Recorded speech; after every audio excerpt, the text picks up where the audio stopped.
Hello again, NPHIC members. Kerry Shearer at the National Conference for Health Communication, Marketing, and Media here at the Hyatt Hotel in Atlanta. And a lot going on today. In fact, later on today, we are going to hear from Richard Besser, MD, the Chief Health and Medical Editor for ABC News. He's going to be talking about life on both sides of the camera and the role of the media in promoting public health. But in the meantime, there's a lot that you and I are doing on a daily basis to promote public health. But the question is, particularly when it comes to social media, are we doing it in the most effective way? Well, I had a chance to talk with Jeffrey Jordan, and he is with Rescue SCG, about some of the things that we might not be doing the most effective manner that we can on Facebook, and some other tips on really how to laser focus our message and reach the target groups that we're trying to get our message out to. The main problem on Facebook is that people kind of post in a self-centered way. They post about things, we care about as public health people, right? We care about tobacco, we care about alcohol, we care about these issues, and we don't take a moment to understand, well, what does our audience care about? So when we post something and no one comments on it, no one likes it, it's because it was something we care about and not something they care about. What is the antidote to that? And what's the correct way to post things? Well, we have to start thinking about our campaigns as lifestyle campaigns. So yes, we're trying to change behavior, but we need to understand, where does the behavior fit in to people's lives? And that's what the campaign should be about. So if your campaign fits into someone's lives as a parent, then start posting things about parenting and how this behavior fits in. If your campaign fits into how to be a rebellious teenager, then look for things that rebellious teenagers like and fit the behavior in. You have to show them how the behavior is relevant in their lives. You can't put that burden on them. You have to choose a path, and oftentimes we don't choose one, and so then we're trying to do everything with every strategy. We think there's at least 4 paths, might be more. The first one we call structural change. This is the behavioral economics, the nudge strategy. This is usually for a brand new behavior that no one's done anything about. What can you change to make it more effective? The second strategy is knowledge change. So educating them about a behavior. We all know about that one. Third one is policy change. We also know about that one, but that's different from knowledge change. And we have to acknowledge, which are we trying to do at time? Are we trying to educate, or are we trying to change policy? 2 different strategies. And the hardest one is culture change or norm change.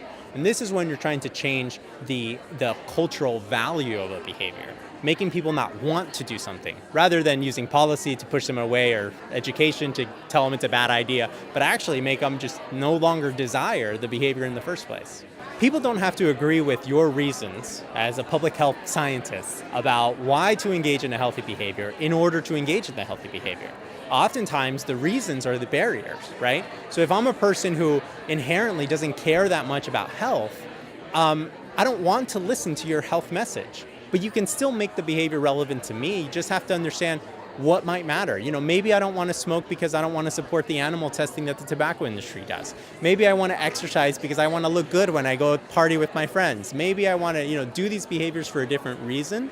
And just got to figure out what matters to me.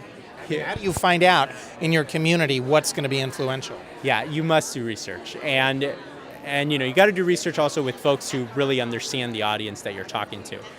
Teen research is hard with someone who hasn't done a lot of teen research, or young adult research, someone who hasn't done a lot of young adult research. So I think it's also who your research partner is, who gets involved. Otherwise, you're starting from square one, and you got to do a ton of research to really figure everything out. The identity cycle is kind of like a whole psychology book on one slide that we share.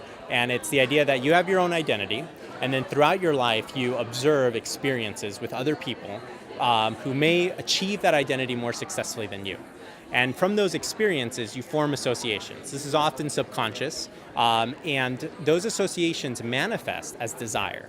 So let's say that I want to be a rebellious teenager. I will make observations of other rebellious teenagers on media, in person, all sorts of things. And then at some point, when I've formed an association in my head, I will want to engage in a behavior, but I won't know why. So when you ask a teenager, why do you do this? And they say, I just felt like it. They're actually being honest. They don't know about the 5 years of experiences that led them to associate rebellion with X, Y, and Z. They just know they want to do it. And when it comes to actually, creating spots, you have tested all sorts of different approaches and found that maybe, we all think humor, that's a great way to go, but maybe that's not the most effective. Right, so humor is really effective in the commercial world because you actually don't need to change behavior in the commercial world. You're just changing a brand preference, right? Commercial companies aren't telling people to begin driving a car or begin wearing shoes or begin drinking soda. They're just trying to change which brand they do it with.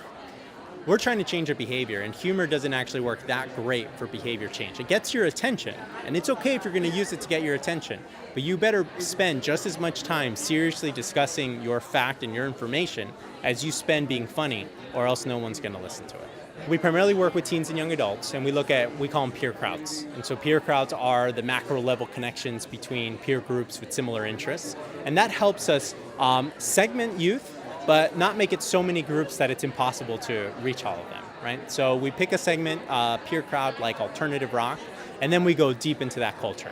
We go to their music events, we go to their websites, we find their influencers and get them in our videos, and we really try and create change within that one culture at a time.